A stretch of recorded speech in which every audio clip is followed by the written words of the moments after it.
Hello and welcome to SPMIS Academy. Today we'll analyze important newspaper articles of 4th September 2024. Please note you can download the PDF version of today's newspaper analysis by clicking the link given in the comment section.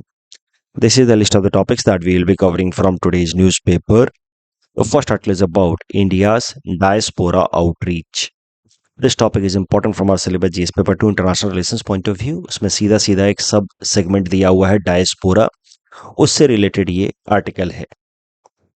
सबसे पहले समझते हैं Indian diaspora का मतलब क्या होता है. Indian diaspora includes those population जिनका भारत के साथ सीधा सीधा संबंध है. People who are having Indian background but are living outside India. Such community is known as Indian diaspora. Indian diaspora के अंदर मेनली दो कैटेगरी के लोग आएंगे. एक कहे जाते हैं NRI, non resident Indians. These are Indian citizens only holding Indian passport but staying outside the country mainly for commercial purposes, but they may be student also engaging into some higher education or something. So NRI includes those Indian citizens who are staying abroad. But NRI कहे जाने के लिए एक technical criteria पूरा होना चाहिए कि the Indian citizen must live outside the country for at least 183 days in a financial year in a combined manner. Break करके भी सही, 60-70 दिन करके भी ऐसे, but in a financial year the Indian citizen must live outside India in order to be categorized as NRI. So first category of Indian diaspora includes NRI. The second category is person of Indian origin, PIO. These are those people who have given up their Indian citizenship and have acquired the citizenship of some other country. Bharat के अंदर वैसे भी single citizenship का concept है, मतलब आपने अगर किसी दूसरे देश की सिटीजनशिप ले ली तो इंडिया की सिटीजनशिप आपकी ऑटोमेटिकली वॉइड हो जाएगी. तो these are those people who are having some cultural या emotional roots in India but they are staying outside and have acquired citizenship of some other country. Such people are known as person of Indian origin.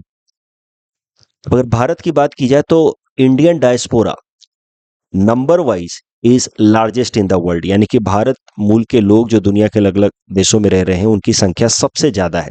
It is close to about 25 million.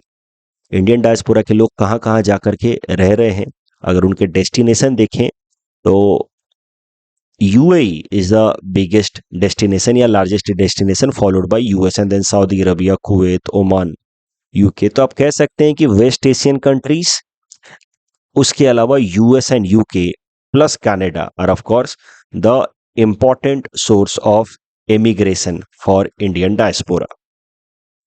Indian diaspora का contribution देखते हैं. किन किन areas में they have been significant for our country. Indian diaspora has played important role in soft diplomacy.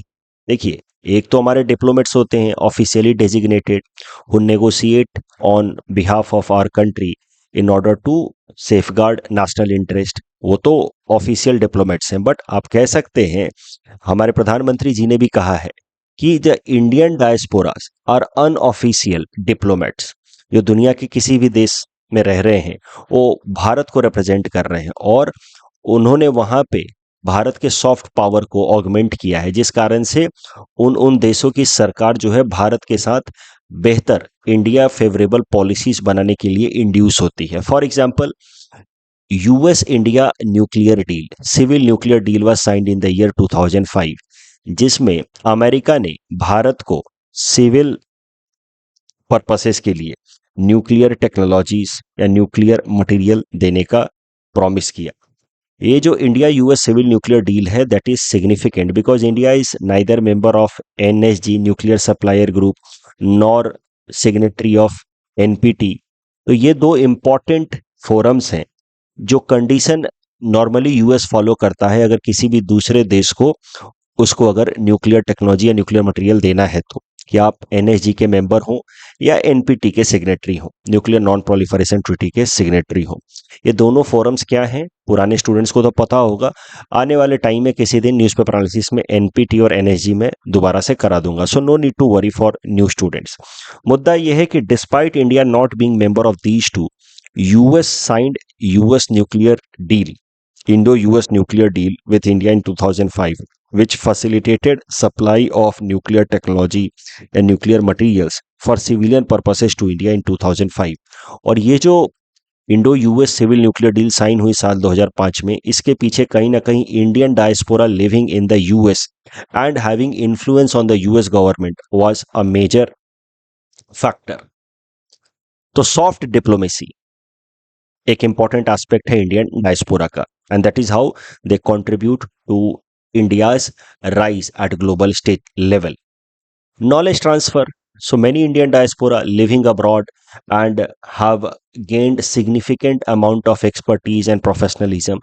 They transfer such knowledge back to the country over a period of time, help in economic development of India. तो वैसे तो एक film है, लेकिन reality में भी ऐसे कई सारे लोग हैं। अब फिल्म जैसे स्वदेश की मैं बात कर रहा हूँ, वह तो एक फिल्म है, but in reality also there are many people who have worked up abroad, have gained a lot of expertise, professionalism, and then came back to India and have contributed to the Indian economy. अगर America का Silicon Valley की हम बात करें, Silicon Valley the most tech based region of US, उसमें अगर data की बात की जाए तो 4 out of 10 startups are led bye Indians, 1/3 of the engineers in Silicon Valley are of Indian descent, 7% of the valley's high tech firms are led by Indian CEOs, Satya Nadella, सुंदर पिचाई, तो जैसे अच्छे एग्जाम्पल हैं।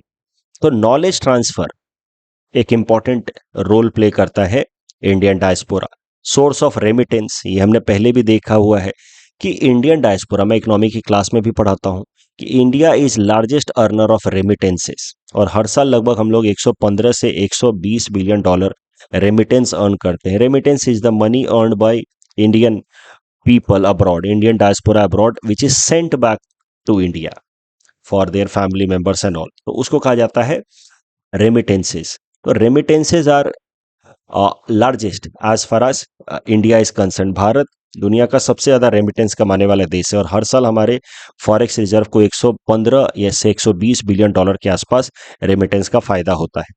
पॉलिटिकल एसेट्स भी हैं, many people of Indian origin are holding important positions in important countries of the world, जैसे former UK prime minister Rishi Sunak, Kamala Harris is there in the presidential election lineup. So such people are of Indian origin only. So they are an important political asset for India. We can expect some soft corner from their side when they are framing any policy with respect to India. Howdy Modi event, howdy Modi event साल 2019 में हुआ था। Howdy मतलब US के अंदर how are you के लिए कहा जाता है हाउडी। तो हाउडी मोदी इवेंट साल 2019 में हुआ था टेक्सास में, जहाँ पे उस टाइम के यूएस के president Donald Trump and Indian prime minister Narendra Modi ji, they addressed a large gathering mainly comprising of Indian diaspora. So how the Modi event reflected the strength of Indian diaspora in US, और कई सारे लोगों ने वहाँ पे वहाँ की सिटीजनशिप ले रखी है। तो कहीं ना कहीं जो प्रेसिडेंशियल कैंडिडेट है, अब उनको पता है कि इंडियन डायस्पोरा के लोगों को नाराज नहीं करना है, और इंडियन डायस्पोरा के लोगों को अगर नाराज नहीं करना है तो इसके लिए भारत से संबंधित हमें कोई भी बहुत स्ट्रिक्ट पॉलिसी नहीं बनानी है। तो how the Modi event exhibited the influence of Indian diaspora in American economy as well as their polity. अभी जो आर्टिकल है लिखा है सी राजा मोहन साहब ने। सी राजा मोहन साहब के हर एक आर्टिकल इंपॉर्टेंट होते हैं इंटरनेशनल रिलेशंस के पर्सपेक्टिव से। इनफैक्ट आप आंसर लिखते वक्त अगर कोई आर्गुमेंट कोट कर रहे हैं, अगर आपको याद आ जाए कि ये सी राजा मोहन साहब ने लिखा है, तो आप उनका नाम भी मेंशन कर सकते हैं कि आज पर सी राजा मोहन। इस आर्टिकल को अगर आप पढ़ें तो यहाँ पे मेनली उन्होंने कहा है कि आज के टाइम में भारत के अगर टॉप मोस्ट लीडर्स की बात की जाए, चाहे प्राइम मिनिस्टर नरेंद्र मोदी जी की बात की जाए या leader of opposition Rahul Gandhi ji की बात की जाए, so they are now planning their visits to the US very frequently. आने वाले महीनों में दोनों ही यूएस विजिट करने वाले हैं, और ये रिफ्लेक्ट करता है कि इंडियन डायस्पोरा से कनेक्शन डेवलप करना एक इंपॉर्टेंट प्रायोरिटी बन गया है फॉर इंडियन पॉलिटिकल लीडर्स। वैसे पास्ट में भी such efforts were seen, but in current times more structured approach as far as connecting या outreach to Indian diaspora living abroad, especially in UK and US is concerned, ऐसा देखा जा सकता है। और इसके पीछे कारण उन्होंने कहा है कि ऑफ कोर्स इंडियन डायस्पोरा का बढ़ता हुआ influence in western countries and this diaspora shaping और playing an active role in shaping perception या सेपिंग द लोकल पॉलिसीज, ये एक इंपॉर्टेंट रीजन है जिस कारण से Indian political leaders are looking forward to have more and more outreach with Indian diaspora. और ये आर्टिकल में सी राजमोहन साहब ये कहते हैं कि this trend is expected to continue in future also in coming years. Diaspora is expected to play even more dynamic and significant role and that is why it could be seen कि Indian political leaders and political parties would be more engaging with diaspora abroad। Indian diaspora से related UPSC ने last year GS paper 2 में सीधा सीधा ये प्रश्न पूछा था कि डायस्पोरा का वेस्टर्न कंट्रीज में खासकर पॉलिटिकल एंड इकोनॉमिक बेनिफिट बताइए। सीधा प्रश्न है, आप आराम से इस डिस्कशन के बेसिस पे आंसर कर सकते हैं। 10 मार्कर का है तो 5 मार्कर के आपको इकोनॉमिक बेनिफिट बताने हैं, 5 मार्कर के पॉलिटिकल बेनिफिट बताने हैं। दोनों के लिए 4-4 पॉइंट आप लिख दें, हो जाएगा काम। और बाकी एक बेसिक सा introduction and conclusion. The next article is about Vladimir Putin in Mongolia despite International Criminal Court's arrest warrant. This topic is important from our syllabus GS paper 2 international institutions point of view. सबसे पहले ICC के बारे में समझते हैं। International criminal court, ये institution located है at the Hague in Netherlands और ये एक क्रिमिनल एडजुडिकेटरी सिस्टम है। आप कह सकते हैं कि इंटरनेशनल लेवल का कोर्ट है, नाम ही है इसका इंटरनेशनल क्रिमिनल कोर्ट। तो criminal adjudicatory system at international level, और इसको बनाने के पीछे जो मुख्य मकसद है वो है कि अगर कोई इंडिविजुअल या ग्रुप ऑफ इंडिविजुअल्स जीनोसाइड करते हैं, जीनोसाइड मतलब मास लेवल पे मर्डर करते हैं of people coming from a particular community specially on the basis of their genes, तो इसको कहा जाता है जीनोसाइड। तो मास लेवल पे if they commit crime like killing people and that too on the basis of their genes या background, उसके अलावा क्राइम अगेंस्ट ह्यूमैनिटी, ऐसा कुछ क्राइम करते हैं जो पूरे समाज के लिए, इंसानियत के लिए आप कह रहे हैं कि वो एक इनह्यूमन एक्टिविटी है, जैसे मास लेवल पे रेप्स, मर्डर्स या फिर केमिकल बायोलॉजिकल वेपन्स का इस्तेमाल करके लोगों को टॉर्चर करना। तीसरा वॉर क्राइम, वॉर के दौरान देखिए, war is one of the accepted interaction between two countries in global order. एक आप कह सकते हैं वॉर भी एक रिकॉग्नाइज्ड फिनोमेना है of interaction between two countries. War है, ठीक है, अगर दो देशों के बीच में डिस्प्यूट है तो आर्मी कैन एंगेज इन और does engage in to war, of course it must be prevented, but war is a recognised form of interaction between two countries in case of some dispute. But war के दौरान भी कुछ नियम कानून माने जाने चाहिए। इसके लिए there are some international convention जैसे कि जेनेवा कन्वेंशन। तो जेनेवा कन्वेंशन इटसेल्फ सेज कि it is a recognised form of interaction between two countries war, but war के दौरान भी आप ऐसा नहीं कि जो मर्जी आए वो कर सकते हैं। There are certain norms that must be practised by the head of the states as well as the army of both sides, और उसी को बोला गया है conduct of war, Geneva convention में बताया गया है। तो वॉर के दौरान अगर आप इनह्यूमन एक्टिविटी करते हैं तो उसको कहा जाएगा वॉर क्राइम, और वॉर क्राइम करने वाले जो लोग हैं या ग्रुप ऑफ इंडिविजुअल्स है, उनके खिलाफ भी प्रोसिक्यूशन यानी कि केस ला सकता है international criminal court. International criminal court, it is not there to replace the national judicial system, but it is there to complement in order to further add to the national judicial system. How does it add to the national judicial system? So it uses its jurisdiction only when the national courts are either unwilling or unable to prosecute criminal. कभी कभार होता क्या है कि किसी देश का बहुत इन्फ्लुएंशियल इंसान है, वो इस तरह के एक्टिविटीज में एंगेज है, तो जो देश की कोर्ट है, चाहे वो टॉप मोस्ट कोर्ट भी क्यों ना हो, या तो वो इनकैपेबल हो जाती है because of the influence of that individual, या इन सर्टेन केसेस वो अनविलिंग होती है to take prosecution action such against such an influential individual, तो वैसे केस में ICC steps in when the national courts are unwilling और unable to prosecute criminals engaged in such activities.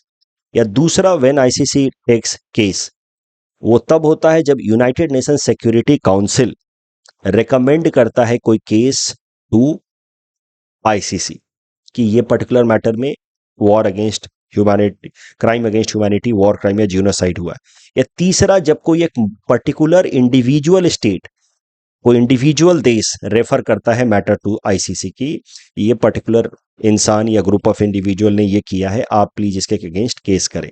तो इन तीनों ही केसेस में ICC can take up a case. ICC को बनाया गया है as per Rome statute which was open for signing in 1998 but it came into force in 2002। Bharat की अगर बात की जाए तो India is neither signatory nor has ratified ICC. Bharat कहीं से भी दूर दूर से भी आईसीसी का भी हिस्सा नहीं है, क्योंकि आईसीसी को लेकर के एक एप्रीहेंशन है कि आईसीसी का मिसयूज हो सकता है विथ वेस्टेड इंटरेस्ट।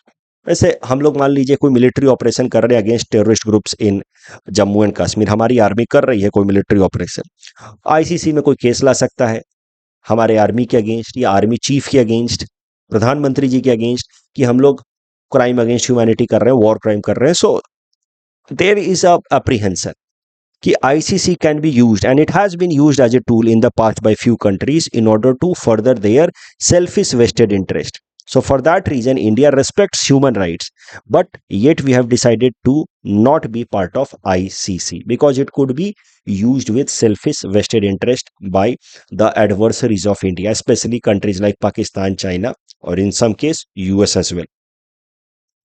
बहुत सारे देश हैं जो आईसीसी के मेंबर नहीं हैं, including India, China, Iraq, north Korea, Turkey. They have neither signed nor ratified of course this Rome statute. America, Russia, Israel की बात की जाए तो they have signed but not ratified, मतलब फाइनली इसका हिस्सा नहीं है। ओवरऑल आईसीसी के रोम स्टैट्यूट को उन्होंने साइन किया है बट इसका अभी तक हिस्सा नहीं बने हैं because they have not given final approval to it, they have not ratified. अब आईसीसी का जुरिडिक्शन कहाँ कहाँ पे एप्लीकेबल है, यानी कि कहाँ कहाँ पे या किस किस तरीके से आईसीसी केस ला सकता है। एक तो हमने देखा कि अगर आईसीसी किन किन मामलों में केस ला सकता है, वो हमने देखा कि नेशनल कोर्ट्स आर अनविलिंग या अनेबल, या यूएनएससी अगर केस रेफर करे या कोई इंडिविजुअल स्टेट केस रेफर करे। बट आईसीसी के फैसले कहाँ कहाँ पे एप्लीकेबल होते हैं उसको कहा जाएगा ज्यूरिडिक्शन ऑफ आईसीसी। तो ज्यूरिडिक्शन ऑफ आईसीसी देख रहे हैं हम लोग कि कहाँ कहाँ उसके फैसले एप्लीकेबल होते हैं। तो decisions of ICC is applicable on the territory of A member country. जो देश आईसीसी का मेंबर है तो आईसीसी के फैसले उस देश के टेरिटरी पे एप्लीकेबल होंगे। या फिर nationals of A member state, मान लीजिए कि आप मंगोलिया का सिटीजन है और मंगोलिया सिग्नेटरी है आईसीसी का, तो अब आप विदेशों में भी चले जाएं, किसी दूसरे देश में भी चले जाएं, तब भी आपके ऊपर आईसीसी के फैसले एप्लीकेबल होंगे। तो आईसीसी के फैसले उन देश की टेरिटरी पे जो आईसीसी का रोम स्टैट्यूट का सिग्नेटरी है या उन देश के लोगों के ऊपर जो देश आईसीसी के रोम स्टैट्यूट का सिग्नेटरी है एप्लीकेबल होता है। तो आईसीसी के फैसले इस तरीके से अप्लाई होते हैं ऑन द टेरिटरी या on the national of the country which is signatory of ICC. अभी अब करंट केस पे आते हैं धीरे धीरे। इसी साल मार्च महीने में आईसीसी ने, इंटरनेशनल क्रिमिनल कोर्ट ने, एक अरेस्ट वारंट इशू किया against Russian president Vladimir Putin. उनके अगेंस्ट वॉर क्राइम करने का एलिगेशन है कि उन्होंने यूक्रेन से फोर्सफुल इलीगल तरीके से बच्चों को ट्रांसफर किया है, डिपोर्ट किया है बैक टू रसिया। तो कहीं ना कहीं बच्चों को होस्टेज बनाया है, ऐसा एलिगेशन है आईसीसी के ऊपर व्लादिमीर पुतिन के अगेंस्ट। और इस एलिगेशन के बेसिस पे आईसीसी ने व्लादिमीर पुतिन, रशियन प्रेसिडेंट के अगेंस्ट निकाला अरेस्ट वारंट। अब सवाल ये उठता है कि does ICC have power to prosecute Russian president in this case, क्योंकि ना ही रसिया ना ही यूक्रेन पार्टी है रोम स्टैट्यूट का, यानी कि दोनों के दोनों आईसीसी से संबंधित नहीं है, नाइदर यूक्रेन नॉर रसिया। तो इस केस में ऊपर ऊपर से देख के लगता है कि ICC is not entitled to release an arrest warrant against Vladimir Putin. But Ukraine is not a member of ICC, yet it has used its power under Article 12, Subclause 3 of Rome Statute to get an arrest warrant issued against Vladimir Putin. तो क्या है article 12 sub clause 3 of Rome statute? इस article की मदद से कोई एक particular देश जो भले ही आईसीसी के रोम स्टैच्यूट का मेंबर ना हो, बट वो एक पर्टिकुलर मामले के लिए किसी इंडिविजुअल के अगेंस्ट अरेस्ट वारंट इशू करवा सकता है if that individual has committed war crimes और क्राइम अगेंस्ट ह्यूमैनिटी या जीनोसाइड. तो Ukraine is not a member of ICC's Rome Statute, yet Ukraine has used Article 12 Subclause 3 of Rome Statute, which allows a non-member to get an arrest warrant issued against an individual engaged in war crime, crime against humanity या genocide. उसी का इस्तेमाल करके Vladimir Putin के against ये arrest warrant निकाला गया है. अब अरेस्ट वारंट तो पहले ही निकला था, 6-8 महीने पहले ही निकला था. अब हम क्यों पढ़ रहे हैं? वो इसलिए क्योंकि currently Vladimir Putin Russian president is on visit to Mongolia. Mongolia आप देख सकते हैं, ये लोकेटेड है, एक लैंडलॉक कंट्री है बिटवीन रसिया एंड चाइना. और मंगोलिया में उनके लिए रेड कार्पेट वेलकम किया गया. And Mongolia is a member of ICC. तो नियम से तो व्लादिमीर पुतिन को जैसे मंगोलिया में वो पहुंचे अरेस्ट किया जाना चाहिए था बाय मंगोलियन अथॉरिटी, और मंगोलियन अथॉरिटीज ने उनके लिए रेड कारपेट बिछा दिया. तो इसको लेकर के फिर बहस छिड़ गई कि what's the point in having membership of ICC. लेकिन इसी आर्टिकल में लिखा है कि मंगोलिया अरेस्ट कर ही नहीं सकता व्लादिमीर पुतिन को. Why Putin is safe in Mongolia though Mongolia is an ICC member? क्योंकि Mongolia heavily relies on Russia for its economy, so its economically heavily dependent upon Russia. भले ICC का member होगा, वो ICC की membership give up कर देगा, लेकिन it is not going to arrest Russian president Vladimir Putin. And that is why Vladimir Putin is openly defying the ICC's arrest warrant while his move in Mongolia. अभी बहुत सारे मामलों में Mongolia is dependent upon China and Russia for its economic necessities. और China and Russia are both collaborating in this particular case. Both are on one side only on most of the matters, including this Russian-Ukraine war. अभी China is looking forward to bring end to this war, but China has helped also Russia or Russian economy to sustain even during the crisis time when Western economies had put sanction over Russia. तो China कहीं ना कहीं रसिया के साथ ही है, और उसको इस क्रम्बलिंग टाइम में भी चाइना ने ही रशियन इकोनॉमी को सर्वाइव करने में मदद की है. अभी मौजूदा टाइम में आप देखोगे कि यमल रीजन ऑफ जो रसिया है which is rich in natural gas, वहां से एक पाइपलाइन बिछाई जा रही है to connect it with China, क्योंकि चाइना तो एनर्जी डेफिशिएंट कंट्री है just like India, and Russia is rich in oil and natural gas. तो यमल रीजन से एक पाइपलाइन बिछाई जा रही है वाया मंगोलिया, रसिया से चाइना को कनेक्ट करने के लिए. अब मंगोलिया को इसके कारण, इस पाइपलाइन के कारण बहुत सारा ट्रांजिशन फीस मिलने वाला है, पैसा मिलने वाला है मंगोलिया को because of this pipeline. Or why Mongolia would arrest Vladimir Putin? Because if it arrests, then this pipeline project may be put to halt and there might be economic crisis for Mongolia. So Mongolia is anyway not going to arrest Vladimir Putin. This is what reflects in this particular case. So economic necessities have been prioritized over the humanitarian compulsion in this particular case by Mongolian authority. इस discussion के basis पे prelims practice question हमने आपको दे रखा है. Please attend this question and submit the answer in the comment section. The next article is about food irradiation technology. This topic is important from our syllabus GS paper 3 Indian economy point of view. इसमें एक chapter है food processing करके. ये topic सीधा सीधा उसी chapter से related है. फूड इरेडिएशन होता क्या है? व्हेन अ एडिबल प्रोडक्ट यानी कि खाने पीने की चीज को हम एक्सपोज करते हैं to certain kinds of ionizing radiations जैसे gamma rays in a controlled environment, तो it helps in killing the microbes inside that food product. जैसे कि पेस्ट्स या कोई बैक्टीरिया है, उसको मारने में ये फूड इरेडिएशन टेक्नोलॉजी जो है काफी हेल्पफुल रहती है. Food irradiation includes passing up of some ionizing radiations like gamma radiations through an edible product in a controlled environment.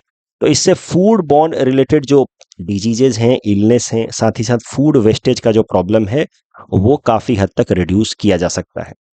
तो फूड इरेडिएशन अलग अलग चीज़ों पे, जैसे कि फ्रूट्स, वेजिटेबल्स, स्पाइसेस, मीट, सब पे एप्लीकेबल हो सकता है। और ये जो फूड इरेडिएशन टेक्नोलॉजी है, it has been supported by Codex Alimentarius Commission also. Codex Alimentarius Commission एक इंटरनेशनल बॉडी है जो FAO, Food and Agriculture Organization, and WHO ने मिल करके बनाया है। और Codex Alimentarius Commission international level पे फूड सेफ्टी के नॉर्म्स को ले डाउन करता है। जैसे हमारे देश में Food Safety Standard Authority of India है, इंटरनेशनल लेवल पे है कोडेक्स एलिमेंटेरियस कमीशन। अब ये जो फूड इरेडिएशन टेक्नोलॉजी है, इसको अलग अलग तरीके से इस्तेमाल किया जा सकता है। पूरे ट्रक को आप इरेडिएशन फैसिलिटी से पास करा दें और पूरा पूरा जो फूड उस ट्रक के अंदर स्टोर्ड है वो आप कह सकते हैं काफ़ी हद तक जर्म फ्री हो जाएगा। दूसरे इस तरीके की, जैसे हम लोग एयरपोर्ट पे देखते हैं जैसी मशीनें, वैसी मशीनें बनाई जा सकती हैं इरेडिएशन चैम्बर। और पैकेज्ड फूड्स को या तो बल्क में हम इरेडिएशन कर सकते हैं या पैकेज्ड फूड का भी हम इरेडिएशन कर सकते हैं। इनफैक्ट जो सुपर स्टोर्स होते हैं वहाँ पे भी हम लोग इरेडिएशन सिस्टम का एप्लीकेशन कर सकते हैं ताकि फूड जो है वो जर्म फ्री रहे। तो these are several ways through which food irradiation technology can be used. अब फूड इरेडिएशन टेक्नोलॉजी का इस्तेमाल किया जा रहा है भारत के अंदर। यही है करंट न्यूज़। साल 2024-25 में जो बजट प्रेजेंट किया गया, इसमें भारत सरकार ने अनाउंस किया है कि 50 multi product food irradiation units लगाए जाएंगे इन MSME सेक्टर। तो अलग अलग जगहों पे इरेडिएशन टेक्नोलॉजी का इस्तेमाल किया जाएगा। फूड इरेडिएशन टेक्नोलॉजी का, फूड इरेडिएशन टेक्नोलॉजी का क्या पॉजिटिव इम्पैक्ट हो सकता है फूड प्रोसेसिंग में या एक्सपोर्ट में, उसका बढ़िया एग्जाम्पल है the current agreement between India and the US with respect to mango export to the US। देखिए, भारत के मैंगोज बहुत पॉपुलर है अमेरिकन मार्केट में, अल्फांसो मैंगो, लेकिन पिछले 20 साल से बैन लगा हुआ था इस एक्सपोर्ट के ऊपर, क्योंकि अमेरिकन सरकार को लगता था कि ये जो एक्सपोर्ट हो रहा है वो मैंगो पूरी तरह से सेफ नहीं है, उसमें कुछ कुछ जर्म्स होते हैं और इस कारण से वो कंजम्पशन के लिए पूरी तरह से सेफ नहीं है। So there had been a ban on export of Indian mangoes for last 20 years to the American market. But अब जाकर के ये बैन उठाया गया है by the American authorities, but on the condition कि all such mangoes will be subjected to food irradiation. So this is a positive example of food irradiation कि how it can help in boosting our agri based export if we apply it in comprehensive manner. तो हमारा export market भी बढ़ा सकता है। ये article लिखा ही है union minister of food processing industry Chirag Paswan ji ने। उन्होंने कहा है कंक्लूजन में कि अगर हमें अपने देश को विकसित भारत असल में बनाना है, डेवलप्ड कंट्री बनाना है, तो फूड इनसिक्योरिटी के प्रॉब्लम को एड्रेस करना होगा। Food safety and standard Authority of India के हिसाब से 1/3 फूड तो हमारे देश में वेस्ट होता है। उस फूड वेस्टेज को रिड्यूस करना, फूड सिक्योरिटी को इंक्रीज करने के लिए जरूरी है कि हम लोग फूड इरेडिएशन टेक्नोलॉजी को अडॉप्ट करें। इस डिस्कशन के बेसिस पे प्रीलिम्स प्रैक्टिस क्वेश्चन हमने आपको दिया है। Please attempt this question and submit the answer in the comment section. The next article is about quartz, veins and piezo electricity. This topic is important from our syllabus GS paper 3 science and technology point of view. Quartz होता क्या है? देखिए, hard mineral which mainly consists of silica. Sand समझते हैं आप, उसमें भी silica होता है। तो कार्ज is a kind of mineral which mainly consists of silica. और ओरिजिनली अगर देखा जाए तो कार्ज इज कलरलेस और उसी से फिर बनता है ग्लास। तो ग्लास इज नथिंग बट कार्ज का एक फॉर्म। तो कार्ज is hard mineral mainly consisting of silica और उसी से it is in original form it is colourless which is used for glass making. अब कार्ज मिलता कैसे है नेचर में, वो जरा देखिए। Quartz are generally found in the form of quartz veins. Quartz veins कैसे रहते हैं? देखिए, मान लीजिए कोई बड़ा सा रॉक है, चाहे वो इग्नियस रॉक हो चाहे मेटामॉर्फिक रॉक हो। इस रॉक के अंदर छोटे छोटे क्रैक्स हो जाते हैं because of seismic activities. Earth shake करता रहता है टाइम टू टाइम, अर्थक्वेक्स हजारों हजारों सालों में, तो क्रैक्स तो पड़ ही जाते हैं। रेनफॉल भी होती रहती है, हीटिंग के कारण एक्सपेंशन होता है, सन रेज के कारण हीटिंग आ रही है तो एक्सपेंशन हो रहा है, फिर सर्दी के दिनों में कॉन्ट्रैक्शन हो रहा है, तो इन सब कारणों से क्रैक्स तो पड़ ही जाते हैं रॉक्स के अंदर। अभी उन क्रैक्स के अंदर silica in mixture with water, वो इन क्रैक्स के अंदर घुस जाता है। सिलिका यानी कि सैंड पानी के साथ घुल मिल करके बहुत बार इन क्रैक्स के अंदर घुस जाता है। तो सैंड तो पानी में मिल ही जाएगा और फिर वो फ्लो करते हुए इन रॉक्स के क्रैक्स में घुस जाता है। फिर कभी कभार होता क्या है कि वो सिलिका वहां जाकर के सॉलिडिफाई हो जाता है, क्रिस्टलाइज हो जाता है, और पानी वहां से बाहर निकल आता है और वहां पे सिलिका क्रिस्टलाइज हो जाता है, और इससे फिर इस तरीके के लीनियर सिलिका स्ट्रक्चर बन जाते हैं जिनको हम लोग कहते हैं कॉर्ज वेन्स। तो ये पहाड़ों के अंदर, इग्नियस या मेटामॉर्फिक रॉक्स के अंदर उनके वेन्स या नसों की तरह दिखता है ये कॉर्ज का ये लीनियर स्ट्रक्चर, जिसको हम लोग कहते हैं कॉर्ज वेन्स। तो ये तो बात हो गई कॉर्ज की एंड कॉर्ज वेन्स की। अभी एक और इंटरेस्टिंग बात समझिए, इन कॉर्ज वेन्स में कई दफा बहुत सारे गोल्ड नगेट्स मिलते हैं, छोटे छोटे गोल्ड पार्टिकल्स मिलते हैं। Gold particles are commonly found in this quartz veins. In fact जो सबसे ज्यादा जो कंसंट्रेटेड गोल्ड पार्टिकल्स अर्थ के हैं वो ज्यादातर कॉर्ज वेन्स में ही पाए जाते हैं। 75% of all gold mines come from these quartz veins system, and which has been a matter of curiosity for geologist कि ऐसा क्यों हो रहा है, कॉर्ज वेन्स और गोल्ड का क्या रिलेशन है। अब ये करंट न्यूज यही है, कॉर्ज वेन्स और गोल्ड नगेट्स के बीच का रिलेशन ढूंढा है जियोलॉजिस्ट ने, बट उसको समझने के लिए हमें समझना होगा the concept of piezo electricity. देखिए पीजो इलेक्ट्रिसिटी का कॉन्सेप्ट क्या है।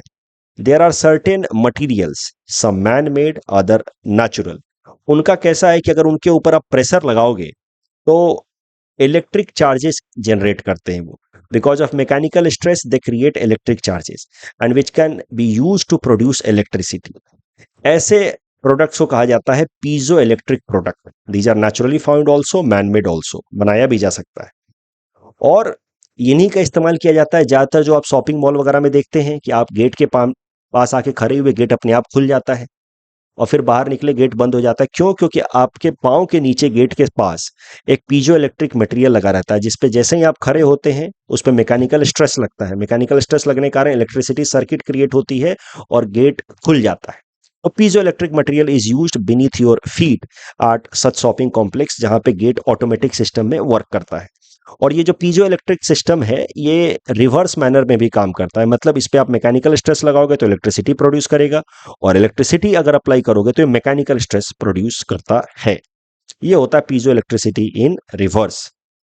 तो अब हमने समझा कॉर्ज वेन्स के बारे में, हमने समझा पीजो इलेक्ट्रिसिटी के बारे में, हमने ये भी देखा कि कॉर्ज वेन्स में जनरली गोल्ड नगेट्स बहुत ज्यादा मिलते हैं। अब साइंटिस्ट ने हाल फिलहाल में, जियो साइंटिस्ट ने एक पेपर पब्लिश किया है नेचर जियो साइंस, जिसमें उन्होंने कहा है कि गोल्ड नगेट्स कॉर्ज वेन्स में जो मिलते हैं उसके पीछे एक बड़ा कारण है पीजो इलेक्ट्रिक इफेक्ट ऑफ कॉर्ज। तो ये जो कॉर्ज मटेरियल है जिसके बारे में हमने यहां पढ़ा, जो सिलिका है कॉर्ज जिससे बनता है, वो भी एक पीजो इलेक्ट्रिक क्रिस्टल है, मतलब उस पर भी अगर स्ट्रेस लगाया जाए तो वो इलेक्ट्रिक चार्जेस क्रिएट करता है। और चूंकि ये कॉर्ज जो है वो पीजो इलेक्ट्रिक मटेरियल है, तो जब भी सेस्मिक एक्टिविटी होती है यानी कि अर्थक्वेक होता है तो सेस्मिक वेव्स मूव करते हैं, तो उस दौरान इन कॉर्ज वेन्स के ऊपर स्ट्रेस लगता है, and since this quartz veins are piezo electric, जब सेस्मिक एक्टिविटी के दौरान इन पे स्ट्रेस लगता है and these are piezo electric, तो they create a lot of charges, and these charged particles created in these Corge veins during seismic activity, they attract gold in the particle form in the surrounding region। जो ये rock के अंदर छोटे छोटे gold particles होते हैं और वो अट्रैक्ट होकर के इस कॉर्ज वेन्स की तरफ आ जाते हैं जब इस कॉर्ज वेन के अंदर चार्ज क्रिएट हो जाता है। और ये चार्ज क्रिएट होता है ड्यूरिंग सेस्मिक एक्टिविटी, और इसलिए क्रिएट होता है इसके अंदर charge because this quartz veins are piezo electric material. तो इस रॉक के अंदर छोटे छोटे गोल्ड पार्टिकल्स हैं और वो उस चार्ज कॉर्ज वेन्स के कारण इनके पास अट्रैक्ट होकर के आ जाते हैं, and that leads to accumulation of gold particles in these quartz veins, leading to a lot of gold nuggets in the quartz veins. इस तरीके से geologists have tried to find कि why gold nuggets are found in concentrated form in quartz veins. ये process 1-2 साल का नहीं है, हजारों हजारों सालों से ये होता रहता है. तो बहुत बार अर्थक्वेक्स आए होंगे, बहुत बार पीजो इलेक्ट्रिक इफेक्ट हुआ होगा, बहुत बार चार्जेस क्रिएट हुए होंगे, और बहुत बार इस कारण से धीरे धीरे गोल्ड इकट्ठा हुए. And now this finding could help in future में gold mining and more commercial basis of gold extraction. तो ये कॉमर्शियल सिग्निफिकेंस है इस करंट साइंटिफिक फाइंडिंग का. पीजो इलेक्ट्रिक बेसिस पे या इफेक्ट पे ये प्रीलिम्स प्रैक्टिस क्वेश्चन मैंने आपको दिया. Please attend this question and submit the answer in the comment section. Digital agri mission से संबंधित पहला स्टेटमेंट सही है, दूसरा गलत है. जीएसटी काउंसिल, देखिए यहाँ पे क्वेश्चन ऑप्शन मैंने थोड़ा गलत दे दिया था. 1 और 3 मुझे देना था, ऑप्शन बी मैंने 3 नहीं दिया था. जीएसटी काउंसिल के फैसले जो हैं लीगली बाइंडिंग नहीं है, उनको इम्प्लीमेंट करने के लिए फिर अलग से कानून बनाना पड़ता है सेंट्रल और स्टेट गवर्नमेंट्स को. स्विफ्ट वाला क्वेश्चन तो सिंपल था. अगेन एथनॉल मेथनॉल में दोनों स्टेटमेंट्स करेक्ट हैं. That's all from our side for today. Thanks for watching.